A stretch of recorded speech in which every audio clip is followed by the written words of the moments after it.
Api di Bukit Menoreh. Cerita, Esa Mintarja. Audiobook, novel silat. Bab 532. Raden Mahambara sendiri bertempur dengan garangnya.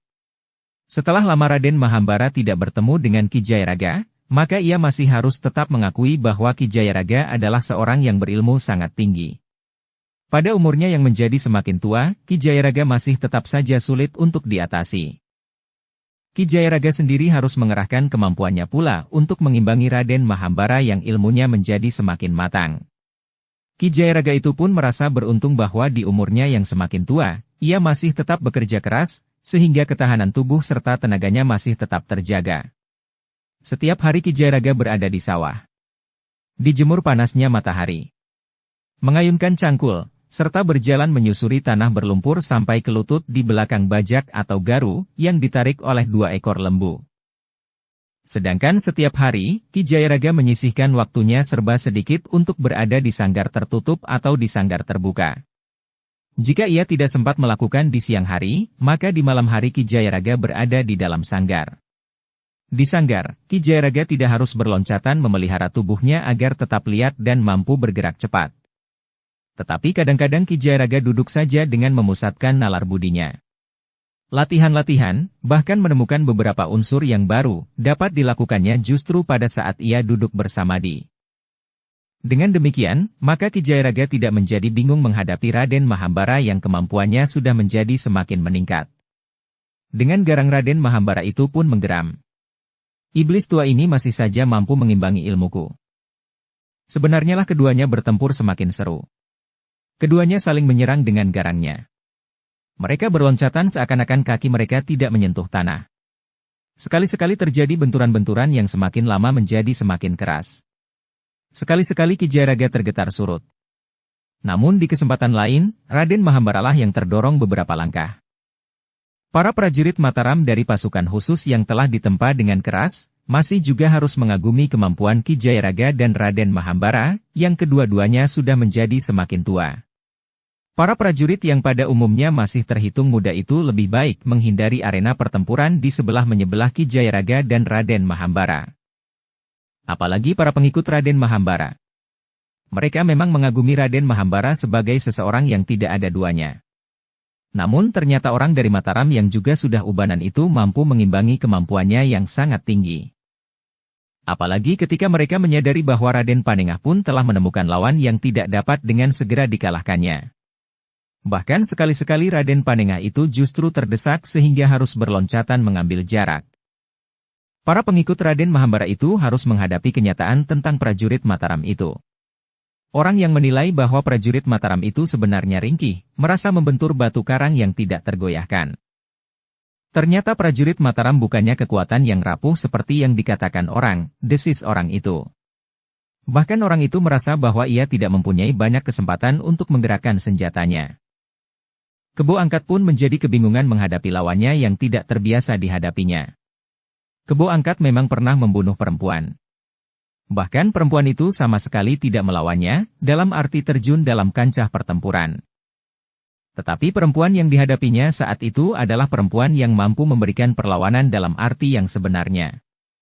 Perempuan itu telah turun ke medan untuk bertempur.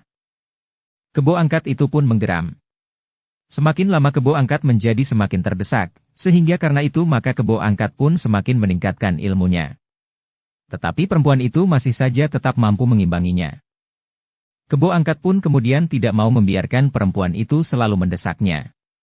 Ia tidak ingin menjadi bahan tertawaan para pengikut Raden Mahambara yang lain, karena perempuan itu sudah mendesaknya semakin jauh. Kebo Angkat pun kemudian telah menarik senjatanya. Sebuah golok yang besar dan panjang. Golok yang warnanya kehitam-hitaman dengan goresan-goresan yang berkilat-kilat. Bukan kebanyakan golok, desis Sekar Mirah. Golok itu mempunyai pamor yang berkilat-kilat. Kebo Angkat yang memutar goloknya seperti memutar lidi itu pun berkata lantang. Nah, apakah kau menjadi cemas melihat senjataku? Aku tidak dapat menghitung lagi, berapa puluh orang yang kepalanya telah terpenggal oleh golokku itu. Ketika aku masih muda, aku selalu menorehkan tanda di hulu golokku ini setiap aku membunuh seseorang. Tetapi akhirnya aku menjadi jemu setelah aku membunuh terlalu banyak orang, sehingga hulu golokku itu penuh dengan torehan-torehan. Di antara korban golokmu itu tentu seorang perempuan. Sudah aku katakan, tidak hanya seorang. Aku membunuh beberapa orang perempuan tanpa penyesalan. Tanpa getar di jantungku. Karena itu, aku akan membunuhmu dengan tanpa memejamkan mataku. Kau sudah terlalu banyak membunuh. Di antara mereka adalah perempuan. Sekarang sudah tiba waktunya, bahwa kau akhirnya terbunuh oleh seorang perempuan. Jangan hanya membual. Lakukanlah jika kau dapat melakukannya. Sekar Mirah pun kemudian telah menggenggam senjatanya pula. Tongkat baja putih. Kebo angkat yang telah siap untuk meloncat sambil mengayunkan goloknya yang besar itu pun bergeser selangkah surut. Dengan wajah yang tegang ia pun bertanya. Tongkat baja putih itu senjatamu? Ya. Kenapa? Orang itu termangu-mangu sejenak. Sekar Mirah menyadari bahwa orang itu sedang mengamati tengkoraknya. Karena itu, ia pun justru memutar tongkatnya perlahan-lahan, seakan-akan dengan sengaja memamerkan tongkat baja putihnya. Kaulah sekarang yang menjadi cemas melihat senjataku. Kenapa dengan tongkat baja putih ini? Bukankah tongkat yang di pangkalnya terdapat wujud tengkorak kecil yang berwarna kekuning-kuningan itu? Orang itu tidak melanjutkan kata-katanya. Kenapa tidak kau selesaikan kalimatmu? Apakah kau ingin katakan bahwa tongkat baja putih ini adalah ciri kepemimpinan perguruan Kedung Jati? Ya, di luar sadarnya orang itu mengangguk. Kau benar. Tongkat ini adalah pertanda kepemimpinan bagi perguruan Kedung Jati. Kau dari perguruan Kedung Jati? Ya. Wajah Kebo Angkat menjadi tegang. Namun kemudian ia pun bertanya. Jika kau salah satu pemimpin perguruan Kedung Jati, kenapa kau datang bersama prajurit Mataram? Apa salahnya? Aku mempunyai kepentingan yang sama dengan prajurit Mataram sekarang ini. Apa? Menghentikan Raden Panengah yang telah mengganggu orang-orang perancak. Aku, salah seorang dari 2 orang pemimpin perguruan Kedung Jati, adalah saudara sepupu Demang di Perancak. Wajah Kebo Angkat menjadi semakin tegang. Namun kemudian ia pun menggeram. Aku tidak peduli. Apakah kau salah seorang pemimpin perguruan Kedung Jati atau seorang prajurit Mataram, yang penting bagiku adalah membunuhmu. Kau dengar. Aku akan membunuhmu. Apa yang dapat kau lakukan terhadap salah seorang pemimpin perguruan Kedung Jati? Lihat saja, golokku ini akan menghabisimu. Besok orang-orang perguruan Kedung Jati akan kehilangan salah seorang pemimpinnya. Namaku pun akan segera dikenal oleh setiap orang di Mataram, karena aku telah berhasil membunuh salah seorang pemimpin dari perguruan Kedung Jati yang sangat ditakuti. Sekar Mirah tertawa. Ia melihat kegelisahan di wajah Kebo Angkat. Agaknya nama perguruan Kedung Jati mempunyai pengaruh pula atas orang itu. Tetapi Kebo Angkat tidak mau larut ke dalam pengaruh nama besar perguruan Kedung Jati.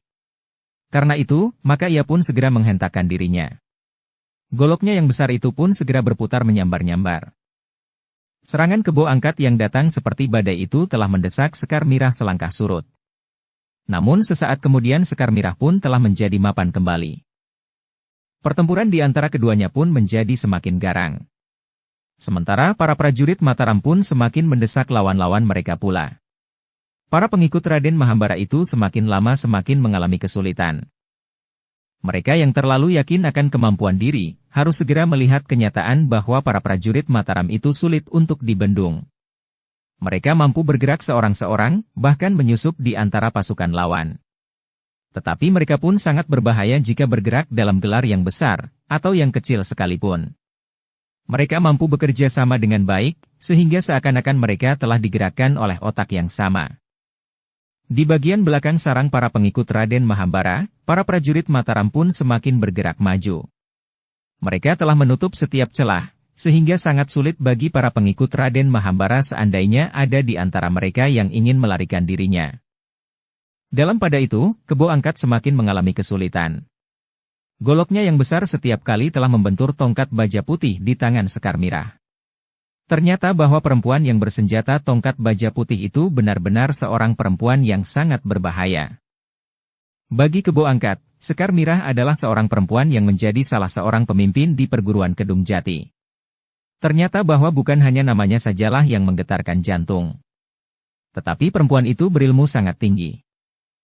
Betapapun juga Kebo Angkat berusaha, namun goloknya yang besar itu tidak mampu menembus pertahanan tongkat baja putih di tangan Sekar Mirah.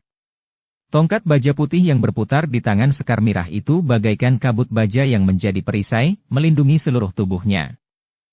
Kebo Angkat yang memiliki kekuatan yang sangat besar itu telah berusaha mencoba mengayunkan goloknya dilambari dengan segenap tenaganya, mengarah ke ubun-ubun Sekar Mirah. Namun ketika goloknya itu membentur tongkat baja putih lawannya, tangan Kebo Angkat itu tergetar. Sambil meloncat surut untuk mengambil jarak, Kebo Angkat memperbaiki genggaman tangannya atas goloknya yang besar, yang hampir saja terlepas. Telapak tangannya terasa pedih pada saat ia mempertahankan goloknya agar tidak terloncat jatuh. Sekar Mirah tidak segera memburunya. Namun selangkah demi selangkah ia bergerak maju mendekati lawannya yang menjadi semakin gelisah. "Menyerahlah," berkata Sekar Mirah.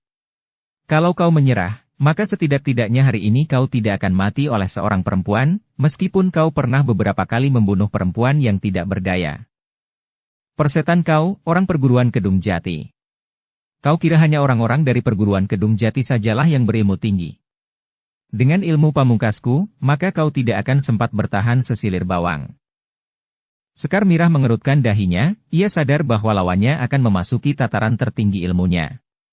Namun Sekar Mirah pun sudah mematangkan ilmunya dengan bantuan Agung Sedayu dan Ki Jayaraga. Meskipun Sekar Mirah sudah ditinggalkan oleh gurunya sejak lama, namun karena Sekar Mirah dengan tekun mengikuti petunjuk-petunjuk Agung Sedayu dan kemudian Ki Jayaraga, maka akhirnya Sekar Mirah pun mampu menggapai puncak ilmunya pula. Karena itu, ketika ia melihat Kebo Angkat itu mengusap goloknya dengan telapak tangan kirinya yang bagaikan mengepulkan asap tipis, maka Sekar Mirah pun telah memusatkan nalar budinya pula untuk mengeterapkan ilmu puncaknya. Sejenak kemudian Sekar Mirah yang sudah sampai pada puncak ilmunya itu melihat golok Kebo Angkat yang kehitam-hitaman itu menjadi bagaikan membara. Pamornya yang berkedipan memancarkan sinar-sinar maut yang mendebarkan. Tetapi tongkat baja putih Sekar Mirah pun bukan tongkat kebanyakan. Di tangan Sekar Mirah yang mendapat tongkat itu langsung dari gurunya, maka tongkat itu pun menjadi sangat berbahaya. Apalagi setelah Sekar Mirah mampu mencapai puncak ilmunya dengan bantuan Agung Sedayu dan Ki Jayaraga, yang seakan-akan justru telah mengisi setiap kelemahan yang terdapat pada puncak ilmu Sekar Mirah. Meskipun ilmu itu kemudian telah berbaur dengan unsur-unsur yang lain, namun Sekar Mirah, suaminya Ki Lurah Agung Sedayu, dan Ki Jayaraga, mampu membangun ilmu Sekar Mirah itu menjadi utuh dan bulat. Justru memiliki nilai lebih tinggi dari ilmu dari perguruan Kedung Jati yang mumi. Dengan bekal itulah maka Sekar Mirah telah siap menghadapi Kebo Angkat, yang telah meningkatkan sampai ke ilmu puncaknya. Golok di tangan Kebo Angkat yang kemudian mulai terayun-ayun itu memang sangat mengerikan. Tetapi kilatan-kilatan cahaya yang seakan-akan memancar dari ujung tongkat baja putih Sekar Mirah pun sangat mendebarkan jantung lawannya. Namun ternyata bahwa golok Kebo Angkat itu bukannya sekedar menjadi berwarna bara. Tetapi kekuatan ilmu Kebo Angkat telah membuat udara yang mengalir karena ayunan golok itu pun menjadi panas. Sekar Mirah setiap kali harus bergeser surut. Udara panas itu terasa menyambar-nyambar tubuhnya, seakan-akan semakin lama menjadi semakin panas. Kebo Angkat yang merasa akan segera memenangkan pertempuran itu pun berkata lantang. "Kau tidak akan dapat menghindari pepesten. Kau akan segera mati, perempuan binal." Ternyata bahwa cerita tentang perguruan Kedung Jati adalah cerita ngayawara yang tidak berlandaskan pada kenyataan. Sekarang, kau yang mengaku salah seorang pemimpin dan perguruan Kedung Jati dengan pertanda tongkat baja putih itu, ternyata tidak akan mampu berbuat banyak di hadapanku. Sekar Mirah merasa sangat tersinggung oleh kata-kata Kebo Angkat itu. Meskipun ia bukan sebenarnya salah seorang pemimpin dari perguruan Kedung Jati, tetapi ia memang salah seorang murid dari Ki Sumangkar, salah seorang pemimpin dari perguruan Kedung Jati yang memiliki pertanda kepemimpinan itu. Karena itu, maka Sekar Mirah pun segera mengerahkan segala ilmu dan kemampuannya. Ujung tongkat baja putihnya tidak lagi sekedar berkilat-kilat, tetapi dari ujung tongkat baja putih itu seakan memancar sinar yang tajam menyilaukan. Sinar yang menusuk mata, sehingga untuk sesaat mata itu tidak dapat melihat apa-apa selain kehitaman. Kebo Angkat terkejut ketika untuk pertama kalinya matanya tersentuh kilatan sinar yang memancar dari ujung tongkat baja putih itu. Rasa-rasanya bukan sekedar pantulan cahaya matahari. Tetapi tentu karena kekuatan ilmu, serta kemampuan perempuan yang mengaku salah seorang pemimpin dan perguruan Kedung Jati itu. Dengan demikian, maka pertahanan Kebo Angkat pun rasa-rasanya menjadi sangat terganggu. Setiap saat, jika kilatan cahaya dari ujung tongkat baja putih itu menyambar matanya, maka Kebo Angkat harus meloncat surut untuk mengambil jarak. Namun Sekar Mirah pun tidak memberinya banyak kesempatan. Ketika panasnya udara yang mengalir karena ayunan golok itu melanda tubuhnya, maka Sekar Mirah pun berusaha meningkatkan daya tahan tubuhnya. Kebo Angkat yang silau itu memutar-mutar goloknya sejadi-jadinya untuk menimbulkan arus angin yang panas. Namun Sekar Mirah yang berlindung pada daya tahan tubuhnya meskipun kulitnya masih saja terasa terbakar, melenting sambil memutar tongkat baja putihnya. Ketika kilatan cahayanya sempat menyentuh mata Kebo Angkat, maka Sekar Mirah tanpa menghiraukan panasnya udara yang bagaikan membakar tubuhnya, telah mengayunkan tongkat baja putihnya langsung mengarah ke kening Kebo Angkat. Terdengar Kebo Angkat mengaduh tertahan. Ternyata kilatan cahaya yang meloncat dari ujung tongkat baja putih itu telah membuat mata Kebo Angkat bagaikan tertutup oleh selaput awan yang hitam sesaat. Namun ketika samar-samar ia mulai melihat kembali, tongkat baja putih itu sudah terayun mengarah ke keningnya. Kebo Angkat terlambat menghindar atau menangkis serangan itu. Karena itu, maka tongkat baja putih Sekar Mirah itu telah menghantam keningnya. Mata Kebo Angkat menjadi berkunang-kunang. Ia tidak lagi dapat melihat keadaan di sekitarnya. Semuanya menjadi gelap. Sejenak kemudian Kebo Angkat itu pun telah terbaring diam. Darah mengalir dari keningnya yang menjadi retak oleh hentakan tongkat baja putih di tangan Sekar Mirah. Beberapa orang pengikut Raden Mahambara yang melihat Kebo Angkat terpelanting dan jatuh terbanting di tanah sehingga kemudian tidak bangkit kembali, segera berlari-larian. 3 orang berusaha mengangkat tubuh itu, sementara yang lain mencoba melindunginya. Namun Sekar Mirah tidak memburunya. Para prajurit yang berlarian hendak mendekat dan mencegah para pengikut Raden Mahambara mengambil tubuh Kebo Angkat itu pun telah dicegahnya. Biarlah mereka membawa tubuh itu ke sarang mereka, berkata Sekar Mirah. Para prajurit dari pasukan khusus yang telah mengenal Nyi Lurah Agung Sedayu itu pun mematuhinya, sebagaimana mereka mematuhi perintah Ki Lurah itu sendiri. Bagi mereka, hampir tidak ada bedanya Ki Lurah atau Nyi Lurah Agung Sedayu. Meskipun tidak setataran dengan Ki Lurah, tetapi ilmu Nyi Lurah itu pun sangat tinggi. Melampaui ilmu para prajurit dari pasukan khusus itu. Kematian Kebo Angkat itu pun segera didengar oleh para pengikut Raden Mahambara. Beberapa orang di antara mereka sengaja memberikan laporan kepada Raden Mahambara yang sedang bertempur melawan Ki Jayaraga. Ketika seorang penghubung mendekatinya, Raden Mahambara dengan sengaja meloncat surut. Ada apa? Bertanya Raden Mahambara setelah mengambil jarak dari lawannya. Ki Jayaraga tidak meloncat memburunya. Dibiarkannya penghubung itu memberikan laporan kepada Raden Mahambara. Ki Kebo Angkat telah tewas, berkata penghubung itu dengan bimbang. Wajah Raden Mahambara menjadi merah. Dengan suara yang parau ia pun bertanya. Kebo Angkat mati? Ya. Siapa yang membunuh? Geram Kebo Angkat. Seorang perempuan. Seorang perempuan? Ya. Seorang perempuan bersenjata tongkat baja putih. Hei. Raden Mahambara menjadi tegang. Tiba-tiba saja Ki Jayaraga pun berkata. Namanya Sekar Mirah. Ia salah seorang dari 2 orang pemimpin perguruan Kedung Jati. Cirinya tongkat baja putihnya itu. Jadi orang-orang perguruan Kedung Jati ikut campur? Jangan sesali nasibmu yang buruk.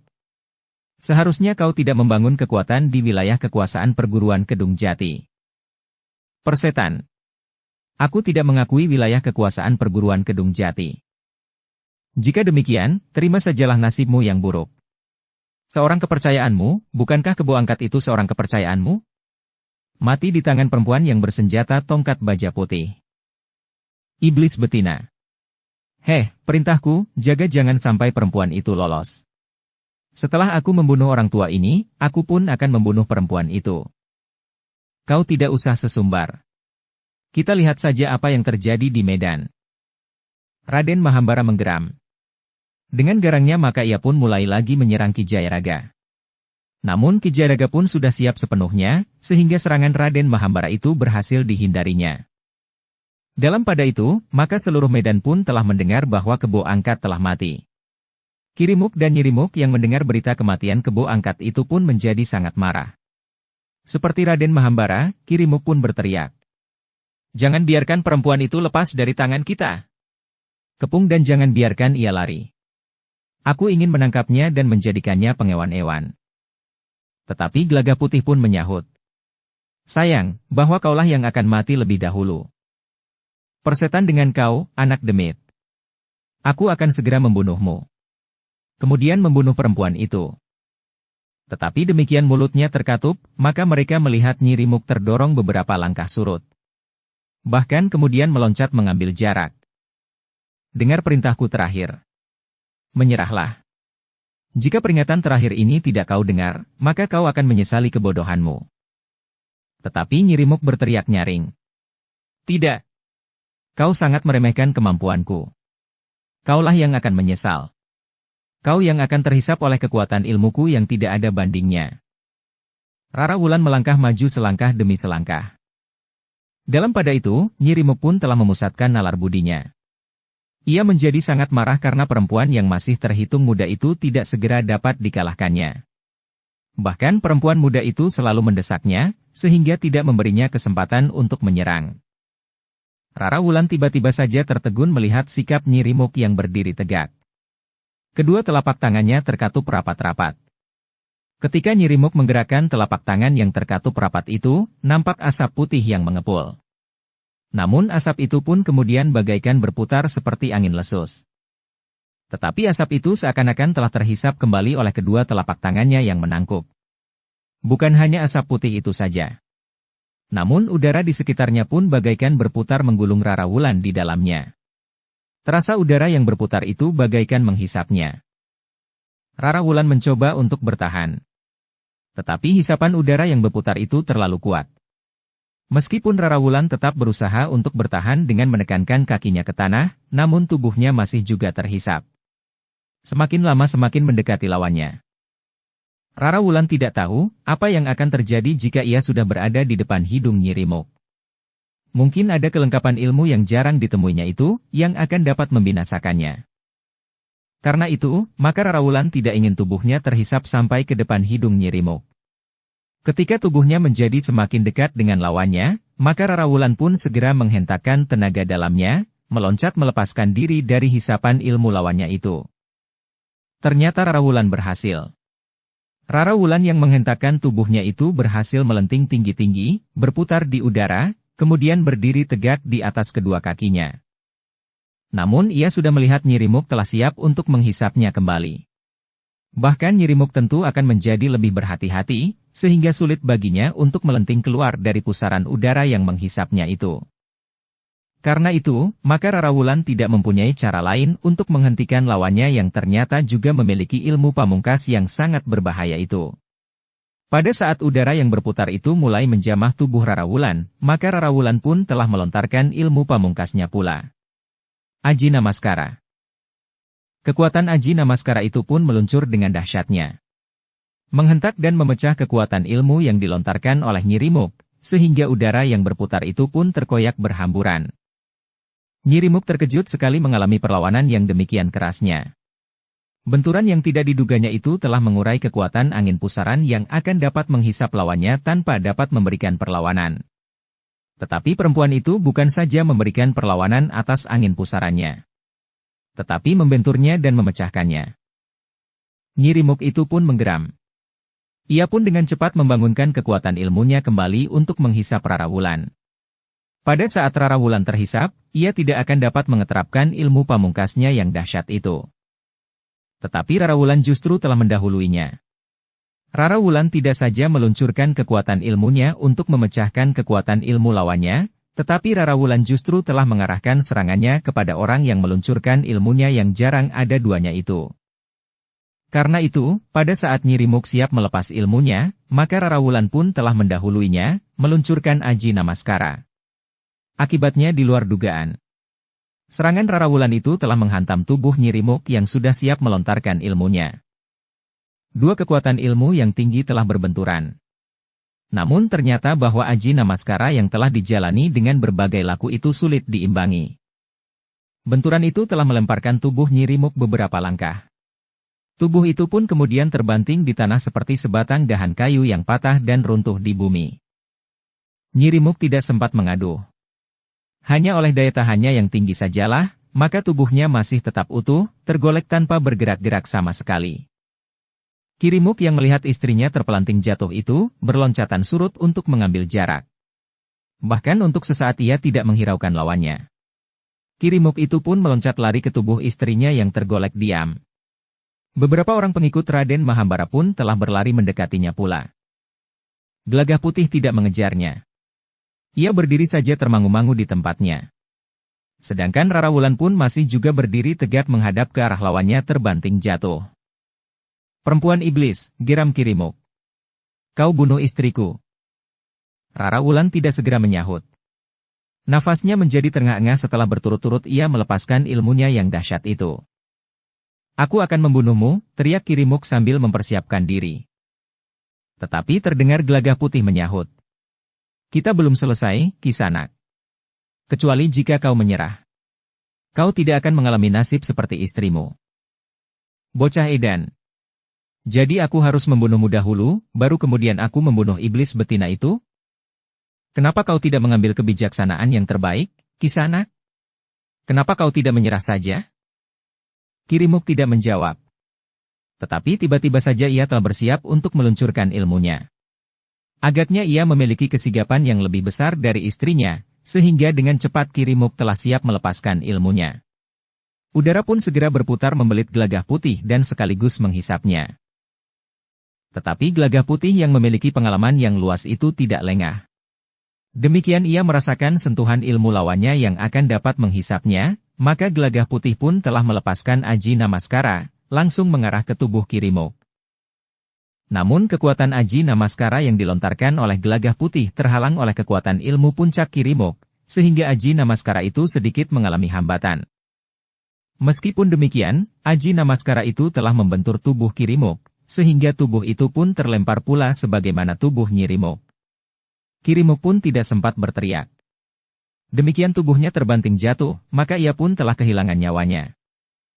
Rara Wulan menyaksikan akhir dari pertempuran antara suaminya melawan Ki Rimuk itu dengan jantung yang berdebaran.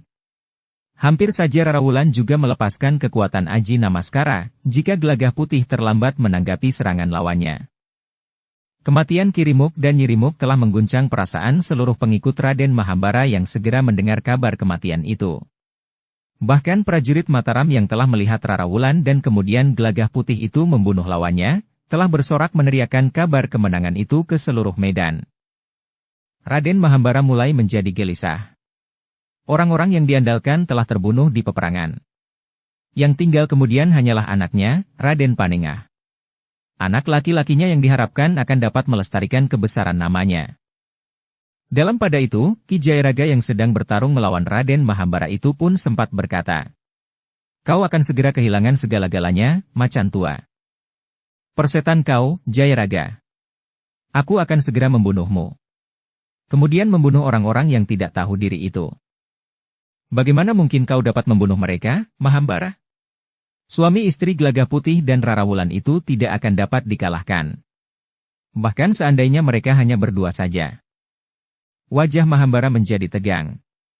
Sedangkan Ki Jayaraga masih juga berkata, "Selain Gelagah Putih dan Rara Wulan yang memiliki bertimbun ilmu di dalam dirinya, Ki Agung Sedayu, lurah prajurit dari pasukan khusus yang datang untuk menangkapmu itu juga seorang yang ilmunya tidak akan dapat ditandingi. Jangankan anakmu, sedangkan kau berdua dengan anakmu pun tidak akan dapat mengalahkannya." "Omong kosong kau, Jayaraga. Kau kira aku seorang pengecut yang dapat dengan mudah kau takut-takuti? Aku tidak menakut-nakutimu, Raden Mahambara, tetapi kau sudah melihat bukti itu." Ki Rimuk dan Nyi Rimuk tidak berarti apa-apa bagi Gelagah Putih dan Rara Wulan. "Cukup, Jayaraga. Bersiaplah. Aku akan membantaimu di sini. Kemudian orang-orang yang telah berani membunuh orang-orangku. Apakah kau akan melawan suami istri yang telah membunuh kedua orang kepercayaanmu yang disebut bernama Ki Rimuk dan Nyi Rimuk? Apakah kau sudah siap melawan seorang perempuan yang menjadi salah seorang pemimpin dari perguruan Kedung Jati, yang telah membunuh orang yang disebut bernama Kebo Angkat? Atau kau ingin melawan Ki Lurah Agung Sedayu, pemimpin dari pasukan khusus itu?" Persetan dengan mereka. Mereka tidak berarti apa-apa bagiku. Baiklah. Tetapi sebelum kau menemui mereka seorang demi seorang, maka kita akan menyelesaikan persoalan kita lebih dahulu. Raden Mahambara pun menggeram. Tiba-tiba saja ia pun telah meloncat bagaikan hendak menerkam Ki Jayaraga dengan kukunya. Kau masih saja berpijak pada ilmu siluman macan irengmu, yang sebenarnya sudah ketinggalan zaman itu, berkata Ki Jayaraga sambil bergeser menghindar. Kuku-kuku Raden Mahambara memang tidak menyentuh kulit Ki Jayaraga.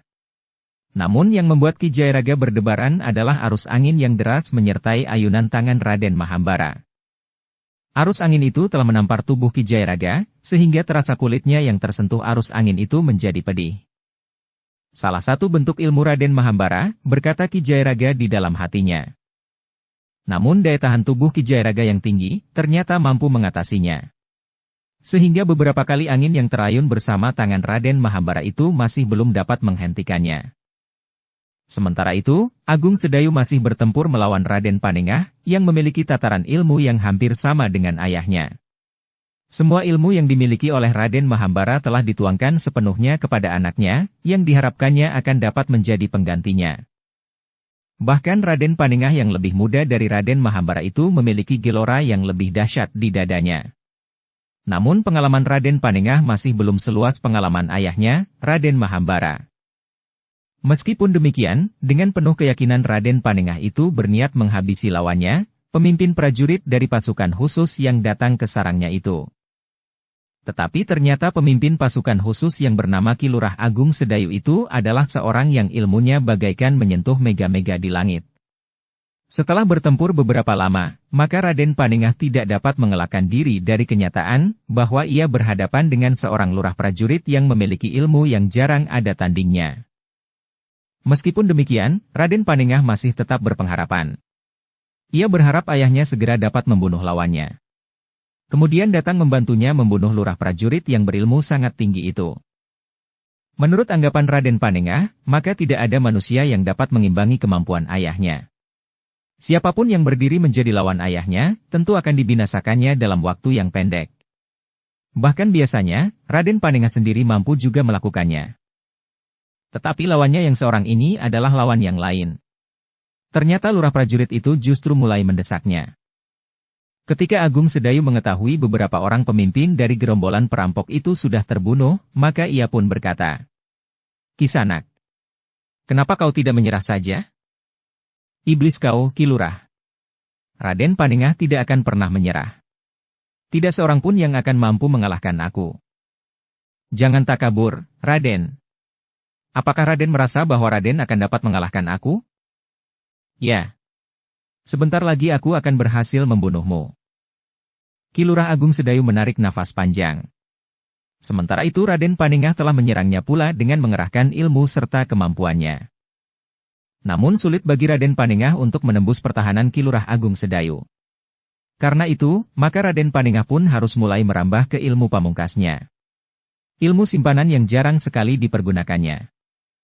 Namun lawannya adalah seorang yang memiliki ilmu yang sangat tinggi di dalam dirinya, sehingga ketika Raden Panengah mulai melepaskan ilmu pamungkasnya, maka Agung Sedayu pun telah bersiap pula.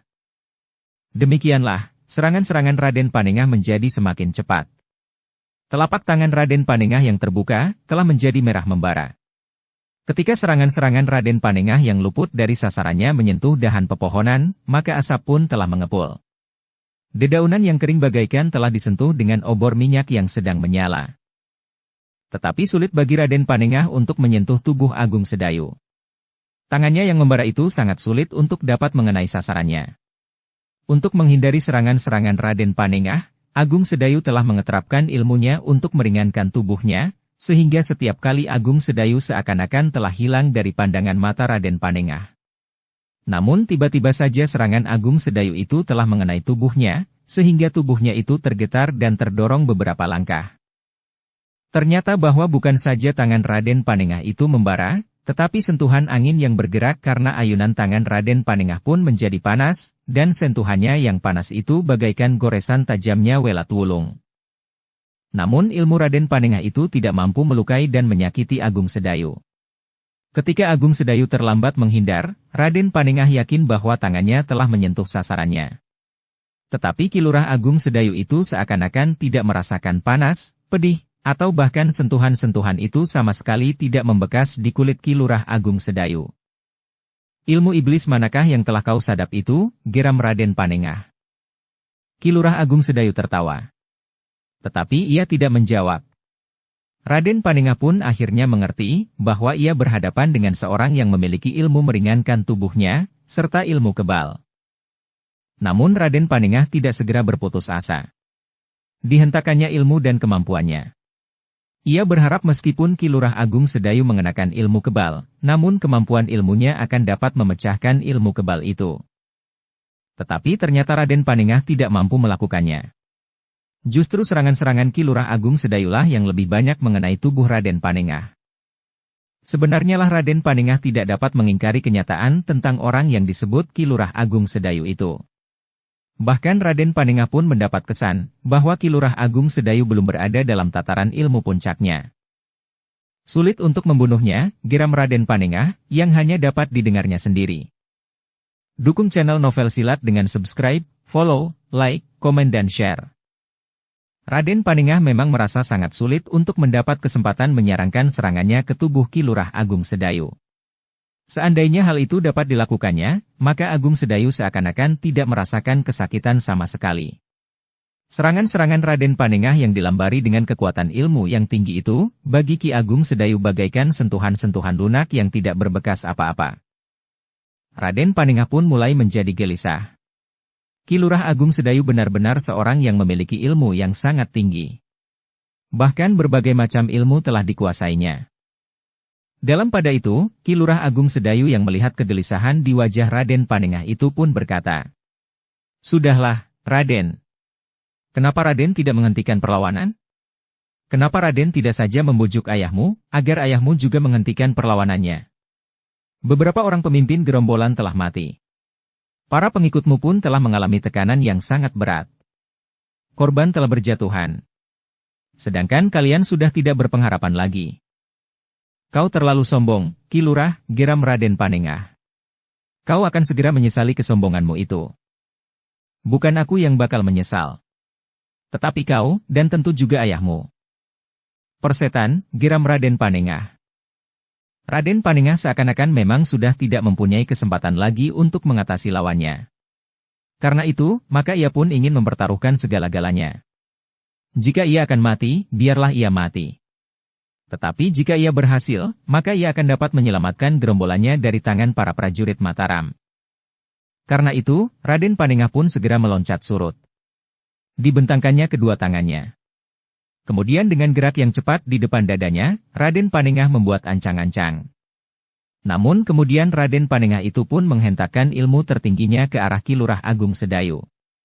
Sinar yang kemerah-merahan meluncur dari telapak tangan Raden Panengah ke arah jantung Agung Sedayu. Namun Agung Sedayu yang memiliki banyak kelebihan itu pun lelah bersiap pula. Karena itu, ketika sinar yang kemerahan itu meluncur, maka Agung Sedayu yang berdiri tegak itu pun telah membentur serangan itu dengan ilmu puncaknya pula. Sorot mata Agung Sedayu yang memancarkan ilmunya itu pun telah membentur serangan ilmu Raden Panengah. Benturan antara kedua ilmu yang jarang ada duanya itu telah mengguncang udara di medan pertempuran itu. Getarannya seakan-akan telah merambat ke segala arah. Pepohonan pun telah bergoyang. Dedaunan yang menguning pun jatuh berguguran. Dahan-dahan yang kering pun berpatahan dan runtuh jatuh di tanah. Ternyata bahwa Ki Lurah Agung Sedayu memang seorang yang jarang ada duanya. Ilmunya yang sangat tinggi itu telah membentur dan bahkan memantulkan serangan Raden Panengah. Sehingga dengan demikian, maka serangan Raden Panengah itu justru telah berbalik mengenai dirinya sendiri, didorong pula oleh kekuatan ilmu Agung Sedayu. Raden Panengah berteriak nyaring. Namun pantulan dari benturan ilmu itu bagaikan telah merontokkan isi dadanya. Raden Panengah terdorong beberapa langkah surut. Namun kemudian tubuhnya terpelanting dan jatuh menimpa sebatang pohon. Hanya karena daya tahan tubuh serta kemampuan Raden Panengah yang sangat tinggi sajalah maka tubuhnya masih tetap utuh, meskipun tulangnya ada yang retak. Namun Raden Panengah itu tidak sempat mengaduh. Demikian ia terbaring diam di tanah, maka nafasnya telah terputus pula. Raden Panengah itu pun telah terbunuh di medan pertempuran oleh pemimpin prajurit dari pasukan khusus Mataram yang ada di tanah perdikan menoreh itu. Berita kematian Raden Panengah telah menggemparkan medan pertempuran. Beberapa orang berlari-larian ke arah tubuh Raden Panengah yang terbaring diam itu. Sebagian dari mereka segera mengangkat tubuh itu, sedangkan yang lain mencoba melindunginya. Ternyata seperti Sekar Mirah, Agung Sedayu pun melarang agar para prajuritnya tidak memburu mereka yang sedang mengangkat tubuh Raden Panengah itu. Dengan demikian, maka gerombolan perampok itu benar-benar telah kehilangan kekuatannya. Seperti wayang kulit yang kehilangan gapitnya. Tidak berdaya lagi. Satu-satunya pemimpin dari gerombolan perampok itu kemudian tinggallah Raden Mahambara. Pemimpin tertinggi dari gerombolan perampok yang bersarang di ujung hutan itu. Yang sedang mempersiapkan sebuah kerajaan dan akan mengarahkan kekuasaannya ke selatan. Dalam pada itu, ketika Ki Jayaraga mendengar kematian Raden Panengah, anak laki-laki Raden Mahambara yang diharapkan akan dapat meneruskan kebesaran nama ayahnya di lingkungan dunia hitam itu, berkata lantang. Raden Mahambara, apalagi yang kau harapkan dari perlawananmu ini? Orang-orang yang kau percaya memimpin gerombolanmu ini telah ditumpas oleh para prajurit serta musuh-musuhmu yang datang bersamaku. Karena itu, menyerahlah. Persetan kau, Jayaraga. Kau kira aku siapa, sehingga aku mau merendahkan diriku menyerah kepadamu dan kepada prajurit Mataram? Siapapun kau, Raden. Tetapi kau sudah tidak mempunyai kesempatan lagi. Kau telah kalah. Para pemimpin gerombolanmu telah mati. Orang-orangmu telah dihancurkan di segala arah medan ini. Sarangmu telah terkepung. Apakah kau ingin mati bersama semua pengikutmu sampai orang yang terakhir? Jika benar begitu, maka kau adalah seorang pembunuh yang paling kejam di muka bumi ini. Orang-orangmu dan para prajurit yang datang ke sarangmu yang menjadi korban akan mengutukmu dan membuat api neraka menjadi semakin panas bagimu. Persetan kau, Jayaraga. Aku akan membunuhmu, dan kemudian membunuh semua orang yang berani menjamah sarangku ini. Raden Mahambara. Aku datang bersama para prajurit yang menjunjung kewajibannya. Sudah sepantasnya jika kau menyerah kepada mereka. Jika kau menentangnya, maka kesalahanmu akan menjadi berlipat. Kau bukan saja telah merampok, merampas dan menyamun. Tetapi kau telah memberontak pula. Kau tidak perlu sesorah, Jayaraga. Lebih baik kau berdoa, karena sebentar lagi kau akan mati. Ki Jayaraga menarik nafas panjang. Namun ia sadar, bahwa orang seperti Raden Mahambara itu tentu tidak akan mau menyerah. Karena itu, maka tentu tidak akan ada gunanya seandainya ia mencoba membujuknya. Yang dapat dilakukannya kemudian adalah bertempur sampai salah seorang di antara mereka itu mati. Dalam pada itu, pertempuran di mana-mana telah memberikan pertanda bahwa para prajurit Mataram itu akan segera menguasai sarang perampok itu. Setapak demi setapak mereka pun bergerak maju, mendekati gubuk-gubuk barak bagi para perampok itu. Para perampok juga sudah merasa bahwa mereka tidak akan dapat bertahan lebih lama lagi. Tubuh para pemimpin mereka yang terbunuh telah mereka letakkan di bangunan utama sarang mereka di ujung hutan itu. Dengan mengenali tubuh para korban itu, maka para perampok itu mengetahui bahwa pemimpin mereka yang masih bertahan tinggallah Raden Mahambara. Meskipun para pengikutnya menganggapnya orang yang berilmu sangat tinggi dan tidak terkalahkan, namun para pengikutnya itu pun memperhitungkan bahwa Raden Mahambara tidak akan mampu melawan orang-orang yang berdatangan ke sarang mereka bersama para prajurit Mataram. Raden Mahambara itu tidak akan dapat menghadapi salah seorang pemimpin tertinggi perguruan Kedung Jati yang membawa senjata ciri kepemimpinan perguruan Kedung Jati itu. Lurah prajurit dari pasukan khusus Mataram. Suami istri yang telah membunuh Kirimuk dan Nyirimuk, dan seorang lagi yang sedang bertempur melawan Raden Mahambara itu sendiri. Apalagi jika mereka bersama-sama bergabung. Maka Raden Mahambara yang sakti mandraguna itu tidak akan banyak berarti. Dalam pada itu, Raden Mahambara masih bertempur dengan sengitnya melawan Ki Jayaraga. Keduanya telah mengerahkan segenap kemampuan mereka. Keduanya memiliki kelebihan dan kelemahannya masing-masing, sehingga bergantian keduanya saling terdesak. Namun kemudian mereka pun berloncatan saling menyerang. Berganti-ganti serangan mereka masing-masing berhasil menembus pertahanan lawan. Ki Jayaraga terlempar beberapa langkah ketika kaki Raden Mahambara tepat mengenai lambungnya. Namun Ki Jayaraga yang sudah ubanan itu dengan tangkasnya meloncat bangkit. Tetapi begitu ia tegak berdiri, Raden Mahambara telah meluncur dengan cepatnya. Kakinya terjulur menyamping. Ki Jayaraga terkejut. Tetapi serangan itu datang demikian cepatnya, sehingga Ki Jayaraga tidak berhasil menghindar sepenuhnya. Kaki Raden Mahambara itu masih juga menyambar bahunya. Tubuh Ki Jayaraga bagaikan diputar. Namun ketika Raden Mahambara melenting sambil memutar tubuhnya serta mengayunkan kakinya mendatar menyambar ke arah kening, Ki Jayaraga sempat merendah, sehingga kaki Raden Mahambara tidak menyentuh sasaran. Bahkan Ki Jayaraga dengan cepatnya meloncat sambil menebas dengan telapak tangannya yang terbuka, mengenai leher Raden Mahambara. Raden Mahambara terdorong ke samping beberapa langkah. Ki Jayaragalah yang kemudian meloncat sambil mengayunkan kakinya bersama putaran tubuhnya. Dengan kerasnya kaki Ki Jayaraga itu menyambar wajah Raden Mahambara, sehingga Raden Mahambara itu terpelanting jatuh. Demikianlah, pertempuran di antara kedua orang itu menjadi semakin sengit. Dalam pada itu, maka tugas para prajurit Mataram pun hampir sampai pada akhirnya. Para perampok yang tersisa, berangsur-angsur mulai melihat kenyataan, sehingga mereka pun menyerah. Kepungan prajurit Mataram memang demikian rapatnya, sehingga tidak ada celah sama sekali untuk melarikan diri.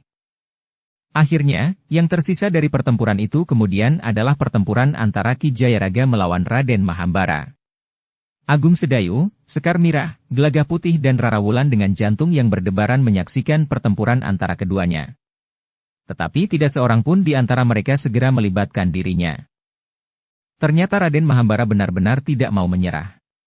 Meskipun ia mengetahui bahwa para pengikutnya sudah seluruhnya dikuasai oleh para prajurit Mataram, sedangkan orang-orang yang diandalkannya telah terbunuh di pertempuran itu, namun Raden Mahambara sama sekali tidak berniat menyerah. Marilah. Jika kalian ingin bertempur bersama-sama, lakukan. Aku tidak akan merasa gentar. Bagiku, jika kalian maju bersama, justru akan mempercepat pekerjaanku. Aku tidak harus membunuh kalian seorang demi seorang. Tetapi jika kalian maju bersama-sama, maka aku akan membunuh kalian sekaligus. Kau masih saja bermimpi, Raden Mahambara. Bangunlah, dan lihat kenyataan yang kau hadapi, sahut Ki Jayaraga. Persetan kau, Jayaraga.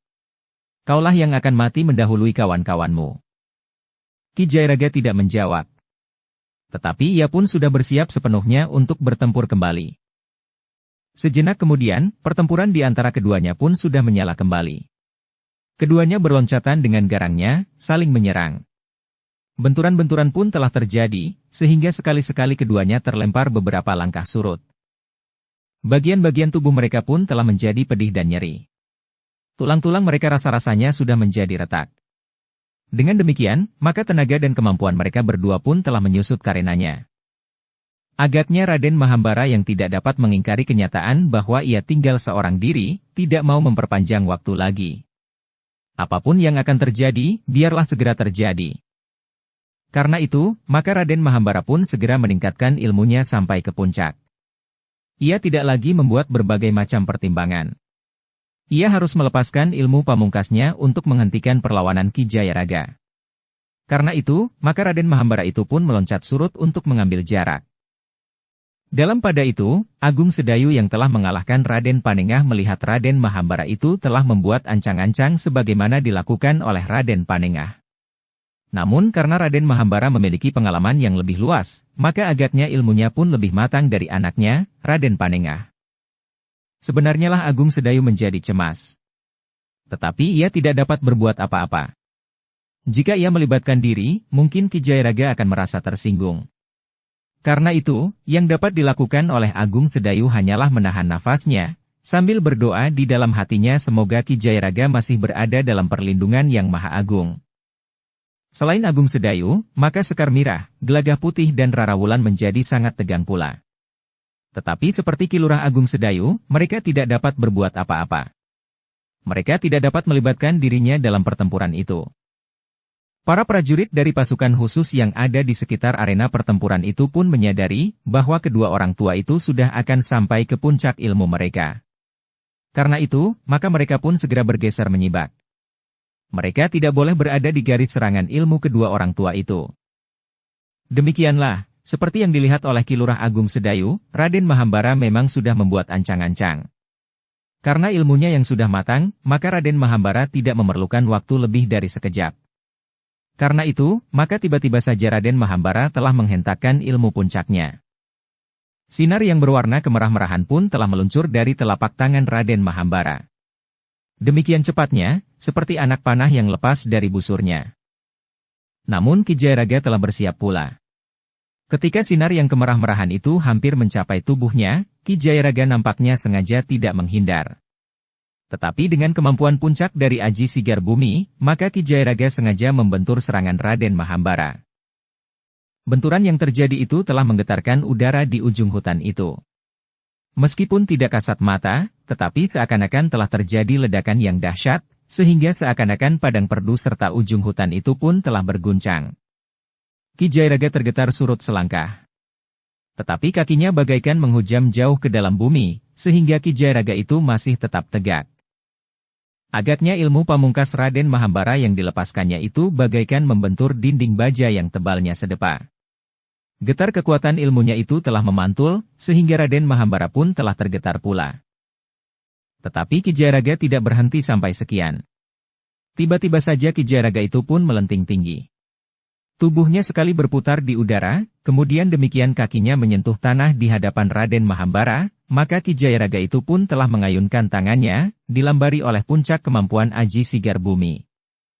Ki Jayaraga telah mengeterapkan ilmu puncaknya langsung dengan sentuhan kewadagan, menghantam Raden Mahambara. Raden Mahambara terkejut, ia tidak membayangkan Ki Jayaraga bergerak demikian cepatnya, apalagi setelah ia tergetar selangkah karena membentur Aji pamungkasnya. Karena itu, maka Raden Mahambara tidak sempat mengelak. Yang dapat dilakukannya adalah menangkis serangan Ki Jayaraga itu dengan meningkatkan daya tahan tubuhnya. Tetapi yang terjadi ternyata tidak seperti yang dikehendaki Raden Mahambara. Daya tahan tubuhnya yang betapapun tingginya, ternyata tidak dapat melindungi dirinya dari kekuatan Aji Sigar Bumi. Karena itu, maka pertahanan Raden Mahambara pun telah terguncang. Beberapa langkah ia terdorong surut. Namun kemudian, tubuhnya itu pun tidak lagi mampu mempertahankan keseimbangannya, sehingga akhirnya Raden Mahambara pun telah jatuh terguling di tanah. Raden Mahambara masih berusaha untuk bangkit. Tetapi demikian ia berusaha untuk mengangkat kepalanya, maka kepalanya itu pun telah terkulai kembali. Beberapa orang pengikutnya yang sudah menyerah menyaksikan peristiwa itu dengan jantung yang bagaikan berhenti berdetak. Namun mereka pun menyaksikan lawan Raden Mahambara itu pun terhuyung-huyung beberapa langkah surut. Bahkan Ki Jayaraga bagaikan telah kehilangan seluruh tenaganya. Hampir saja ia terjatuh. Namun Ki Lurah Agung Sedayu dengan cepat menangkapnya. Ki Jayaraga menjadi sangat lemah. Ia sudah mengerahkan segala kemampuan yang ada padanya. Semua tenaga dalamnya telah ditumpahkannya, sehingga seakan-akan tidak ada yang tersisa lagi. Ki Jayaraga. Ki Lurah Agung Sedayu pun berdesis. Nafas Ki Jayaraga menjadi terengah-engah. Darah yang segar telah meleleh dari sela-sela bibirnya. Namun Ki Jayaraga itu pun berkata, "Yang Maha Agung masih melindungiku." Gelagah putihlah yang kemudian memapah Ki Jayaraga untuk dibawa ke tempat yang terlindung oleh bayangan pohon yang rindang. Dengan hati-hati Ki Jayaraga pun dipersilahkannya duduk di bawah pohon itu, ditunggui oleh Gelagah Putih dan Rara Wulan. Sementara itu, Ki Lurah Agung Sedayu dan Sekar Mirah dengan hati-hati mendekati tubuh Raden Mahambara yang terbaring diam. Namun nafasnya masih terdengar terengah-engah. Ketika Ki Lurah dan Sekar Mirah berjongkok di sisinya, Raden Mahambara itu pun berdesis perlahan. "Kau siapa?" Pandangan mata Raden Mahambara telah menjadi samar-samar. "Aku Lurah Agung Sedayu. Akulah yang memimpin prajurit Mataram untuk datang kemari dan memasuki sarangmu." "Kau berhasil, Ki Lurah. Dari mana kau ketemukan macan kumbang dari hutan bakau itu?" "Siapa?" "Orang yang bernama Jayaraga itu digelari macan kumbang di pesisir utara. Seperti macan kumbang, maka tiba-tiba saja ia sudah hadir di satu tempat. Ia lebih senang mengenakan pakaian yang berwarna gelap atau hitam, seperti seekor macan kumbang. Langkahnya tidak terdengar. Warna bulunya yang hitam pekat itu membuat macan kumbang itu tidak nampak dalam kegelapan. Hanya dalam keadaan yang sangat khusus, seseorang dapat melihat cahaya matanya yang hijau." Namun dengan kata-kata yang hampir tidak terdengar Raden Mahambara itu pun berdesis. "Siapa yang telah mengalahkan aku?" Ki Jayaraga, Kisanak. Bukankah kau mengenalnya? Di mana sekarang Ki Jayaraga itu? Ki Lurah Agung Sedayu berpaling, ia masih melihat keadaan Ki Jayaraga yang lemah. Karena itu, maka ia pun menjawab. Ki Jayaraga sedang membenahi diri, Raden. Bawa orang itu kemari. Aku tidak yakin bahwa orang itu berhasil mengalahkan aku. Tentu ada orang yang dengan curang membantunya, menyerang aku dengan diam-diam. Tidak ada yang membantunya. Ki Jayaraga berjuang sendiri. Ia memang seorang yang berilmu sangat tinggi. Aku telah menempa diri bertahun-tahun setelah macan ireng itu mengalahkan aku beberapa tahun yang lalu. Akulah yang seharusnya membunuhnya. Sudahlah, jangan banyak bergerak. Aku akan berusaha membantu Raden Mahambara dengan sejenis obat yang mungkin dapat memperingan keadaan Raden, sebelum Raden mendapatkan obat yang sebenarnya. Apa? Kau akan memberikan obat kepadaku? Kalian semuanya curang, licik dan tidak tahu malu. Kau tentu akan meracuni aku. Kau harus melihat kepada dirimu sendiri, Raden. Jika aku ingin membunuhmu, kenapa aku harus berbuat curang dengan memberikan racun kepadamu? Jika kami ingin membunuh sekarang, maka aku tinggal memijit hidungmu dan menyumbat mulutmu. Maka kau akan mati dengan sendirinya. Jika aku akan memberikan obat yang dapat membantumu untuk sementara itu, karena kami ingin kau tetap hidup. Persetan kau, lurah prajurit? Raden Mahambara itu berteriak keras sekali. Tiba-tiba saja ia berusaha untuk bangkit. Namun demikian Raden Mahambara itu duduk dan mencoba berdiri, ia pun telah terjatuh lagi. Dengan cepat Agung Sedayu menyambar tubuh yang roboh itu. Perlahan-lahan Ki Lurah Agung Sedayu membaringkan tubuh itu di tanah. Namun demikian tubuh itu menjelujur di bawah sebatang pohon, maka tarikan nafasnya pun telah berhenti. Raden Mahambara pun telah meninggal pula. Ki Lurah Agung Sedayu menarik nafas panjang. Ia pun kemudian bangkit berdiri dan memberitahukan kepada para prajuritnya untuk merawat Raden Mahambara. Kumpulkan di antara mereka yang telah terbunuh di pertempuran ini. Pertempuran pun telah benar-benar berhenti. Para perampok itu pun telah menyerahkan diri. Mereka harus memberikan korban cukup banyak. Yang terluka banyak di antaranya parah, dan yang terbunuh di pertempuran yang sengit itu. Tidak ada kesempatan sama sekali bagi mereka untuk melarikan diri dari kepungan yang sangat rapat oleh para prajurit dari pasukan khusus yang dipimpin oleh Ki Lurah Agung Sedayu itu. Para prajurit dan orang-orang yang tertawan itu masih saja sibuk mengumpulkan para prajurit yang terluka dan yang gugur di pertempuran. Sementara itu para pengikut Raden Mahambara itu, di bawah pengawasan para prajurit, harus mengumpulkan pula kawan-kawan mereka yang terluka parah, serta yang terbunuh di medan pertempuran. Para pengikut Raden Mahambara itu telah menjadi jauh menyusut. Meskipun mereka cukup berpengalaman, ternyata mereka terkejut juga menghadapi para prajurit dari pasukan khusus itu, sehingga banyak di antara mereka yang tidak dapat menghindarkan diri dari ujung senjata para prajurit itu. Ketika langit menjadi gelap, kesibukan di padang perdu di ujung hutan itu masih belum selesai. Beberapa buah obor pun telah dinyalakan di mana-mana. Baru sedikit lewat tengah malam, maka para prajurit dan para tawanan itu sempat beristirahat. Di perkemahan para prajurit Mataram, perapian masih menyala terus. Mereka harus menyediakan makan bagi para prajurit dan bagi para tawanan. Di hari berikutnya, maka para tawanan pun telah menguburkan kawan-kawan mereka yang terbunuh. Sementara itu, beberapa orang prajurit yang gugur telah dibawa ke padukuhan di seberang Susukan, dan dimakamkan di kuburan yang berada di ujung padukuhan.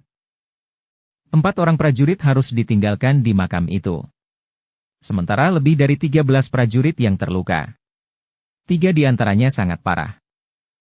Hari itu, Ki Lurah Agung Sedayu telah membawa pasukannya ke padukuhan induk Kademangan Perancak. Mereka membawa para tawanan dan ditempatkan di banjar padukuhan. Dengan demikian Ki Lurah Agung Sedayu telah berhasil menghancurkan sebuah gerombolan perampok yang mampu bertahan bertahun-tahun. Luput dari tangan-tangan kekuasaan di Jipang, Pajang dan Mataram. Mampu pula berada di celah-celah kuasa perguruan Kedung Jati yang berusaha untuk bangkit kembali, dan bahkan menghimpun kekuatan untuk menandingi kekuatan di Mataram. Kami akan membawa mereka ke Mataram, berkata Agung Sedayu kepada Ki Demang di Perancak. Silahkan, Ki Lurah. Namun sebelum kami meninggalkan Perancak, maka kami ingin melihat penyelesaian yang tuntas di Kademangan ini. Terima kasih atas perhatian Ki Lurah. Mudah-mudahan Kademangan Perancak akan segera menjadi tenang kembali. Malam nanti aku akan menemui Nyai Demang yang muda, serta anaknya laki-lakinya, yang kedudukan resminya adalah Bekel di Babadan. Ki Demang Perancak itu pun mengangguk-angguk. Dengan nada yang berat Ki Demang itu pun berkata, "Terima kasih atas kepedulian Ki Lurah terhadap Kademangan Perancak.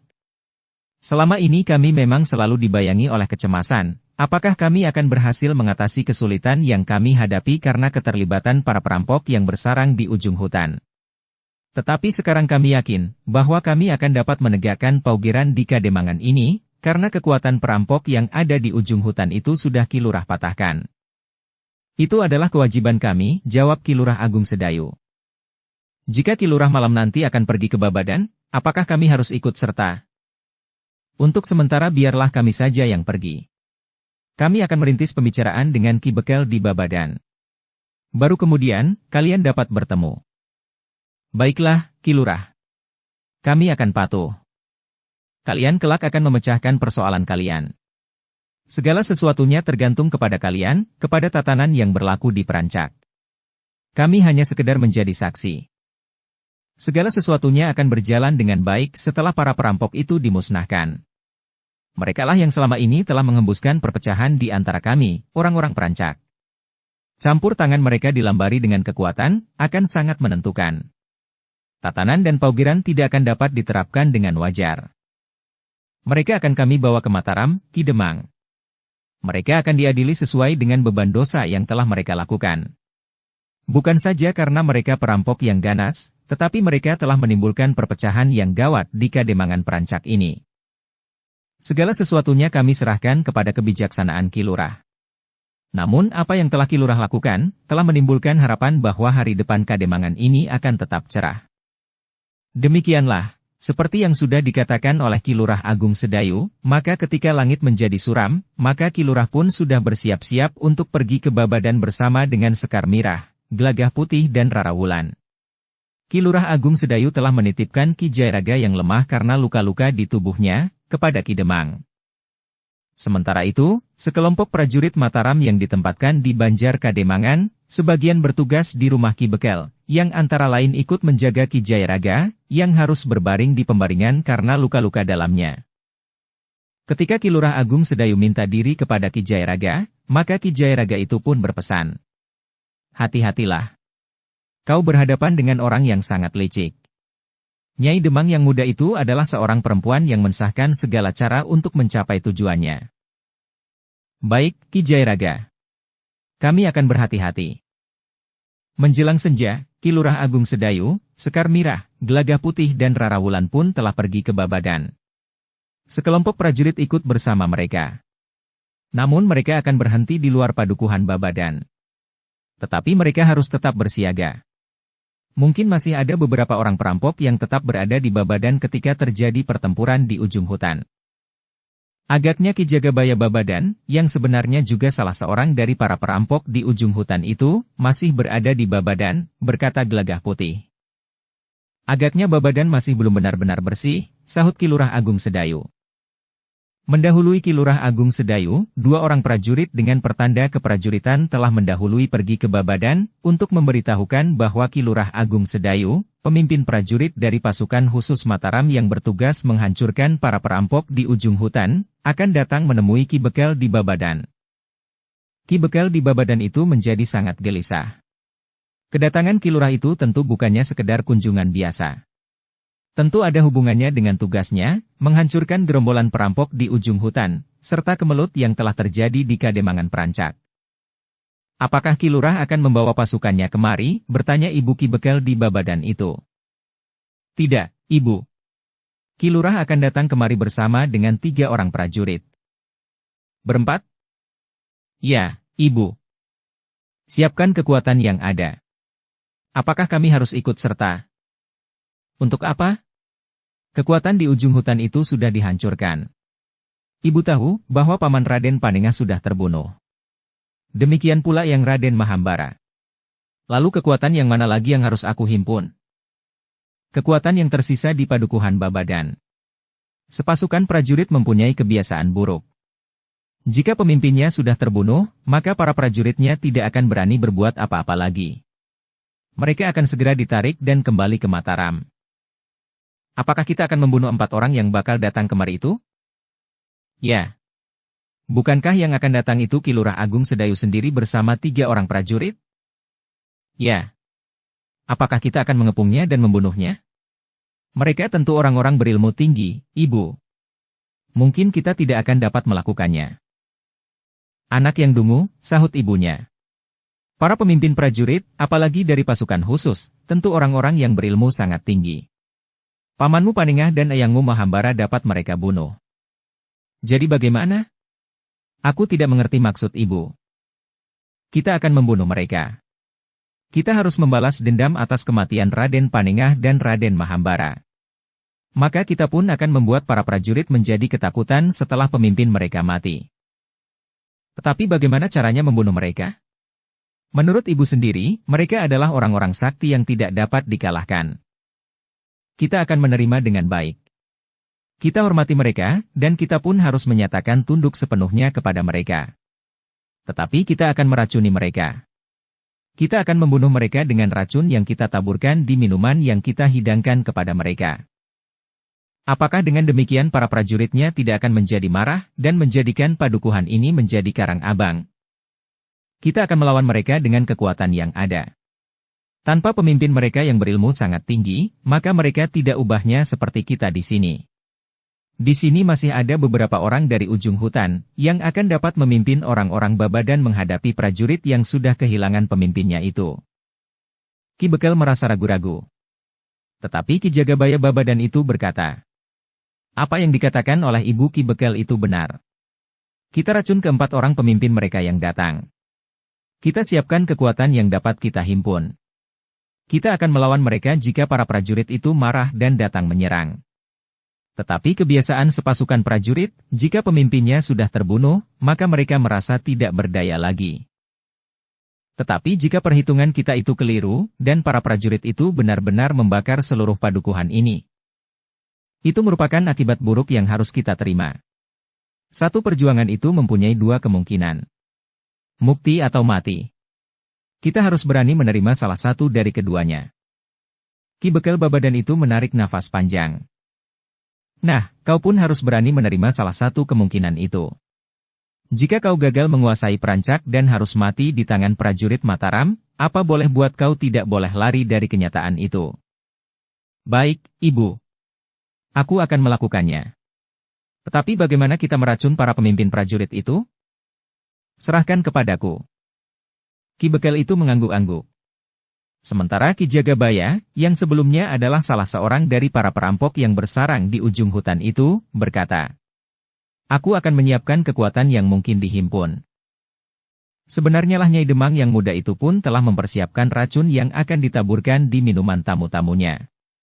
Sementara Ki Jagabaya telah menghimpun kekuatan yang ada di Babadan serta padukuhan sebelah, yang mempunyai pendirian yang sama dengan Babadan.